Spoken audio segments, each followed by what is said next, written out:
Hello.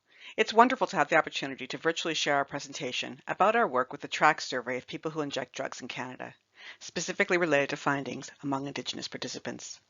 My name is Renee Mashing. My bloodlines are from Six Nations of the Grand River, and I am also Irish descent. I grew up in an Eastern and Western European family in Southern Ontario, and now reside in Mi'kmaq Territory on the East Coast, where I work as the Director of Research and Policy with the Canadian Aboriginal AIDS Network, or CAN. It is my great honor to co-present with Megan Sullivan, who will introduce herself shortly. As Carr has requested, Megan has no conflicts of interest to declare, and I have been engaged in a project with ViiV Pharmaceutical and received research funding from CIHR.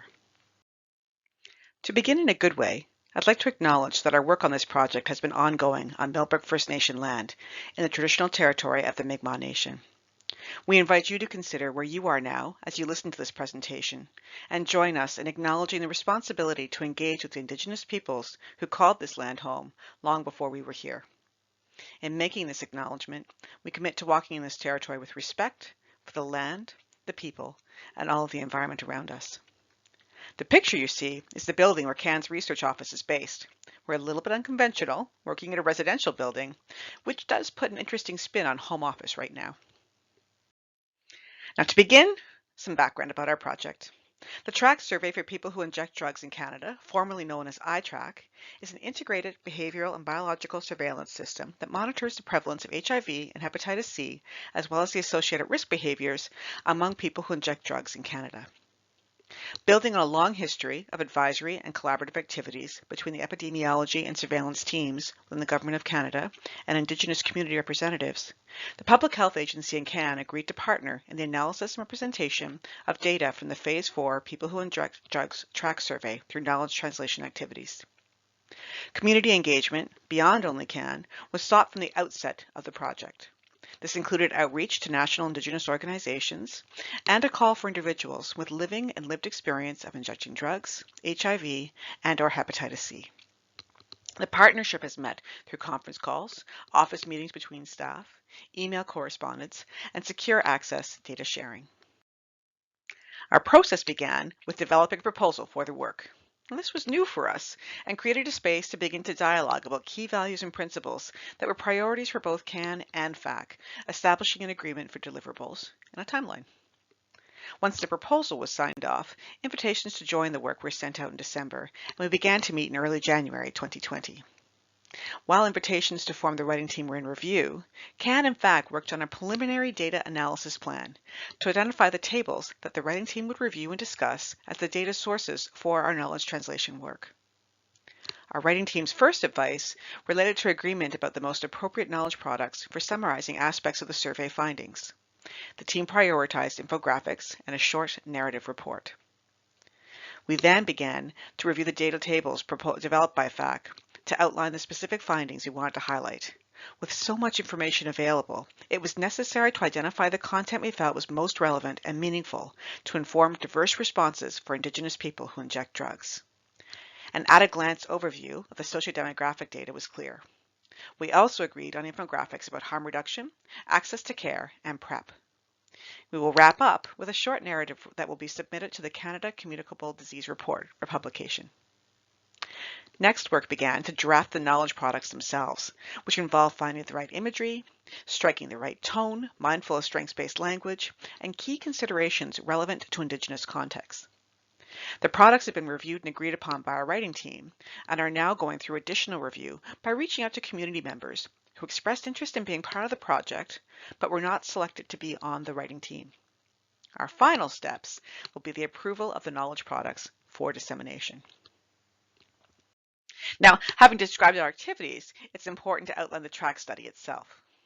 We know that the ongoing monitoring of behaviors, such as the sharing of needles and other injecting equipment, as well as unprotected sex, can serve as an early indicator for the transmission of bloodborne infections in Canada.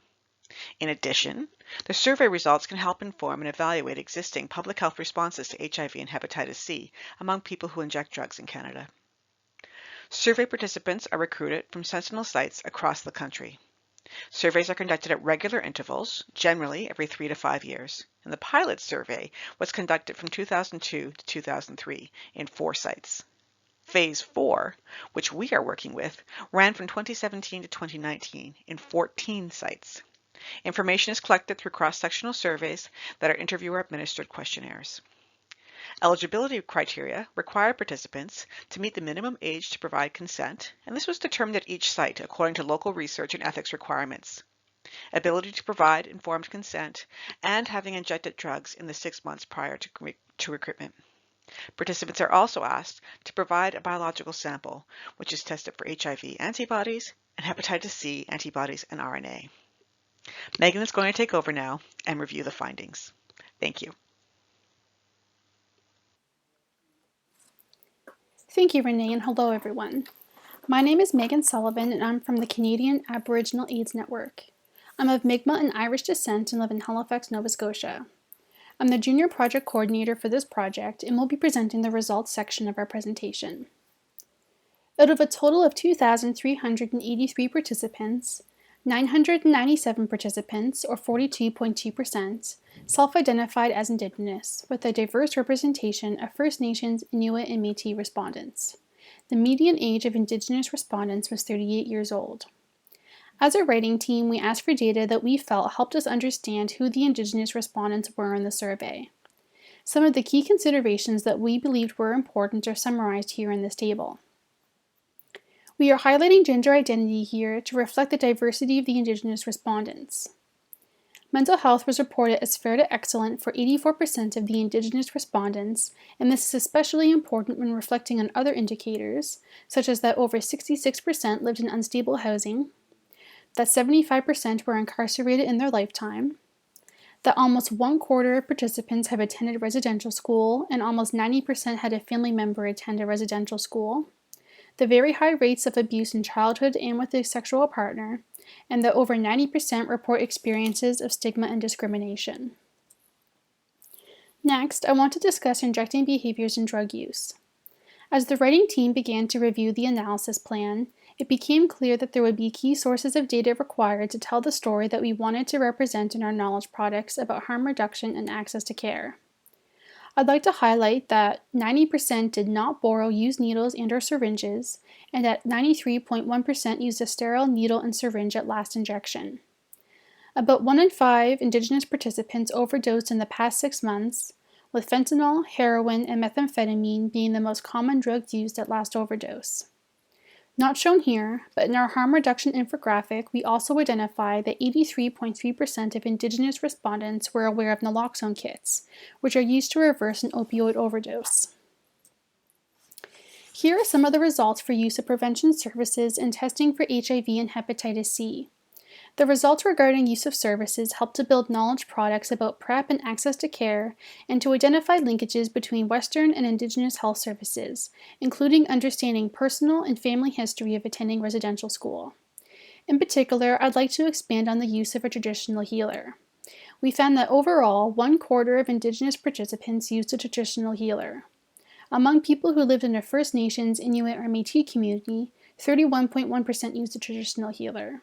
And among people who had ever attended residential school, 29.5% used a traditional healer.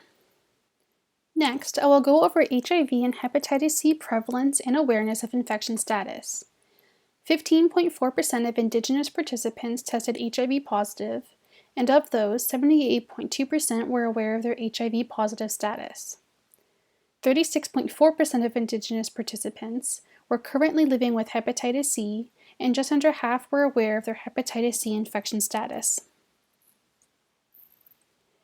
These are some of the examples of knowledge products that are being finalized now to graphically represent the data with narratives.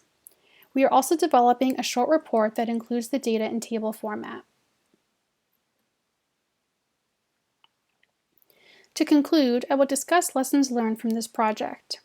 A collaborative partnership between the Public Health Agency of Canada and Indigenous organizations and community members is a step towards reconciliation.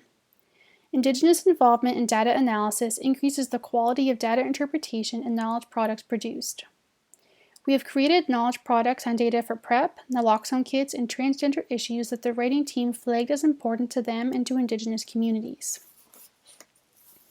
And finally, we want to end by saying that Indigenous peoples and communities are resilient. Connection to culture, land, and ceremony have helped Indigenous peoples through historical and ongoing experiences of trauma such as colonization and residential school. Now, as Indigenous peoples and communities face health issues such as HIV and hepatitis C, it is integral that health education and policy changes draw upon the strengths of Indigenous culture. That concludes our presentation. If you have any questions at all, please send us an email. We'd love to hear from you, and thank you so much for listening.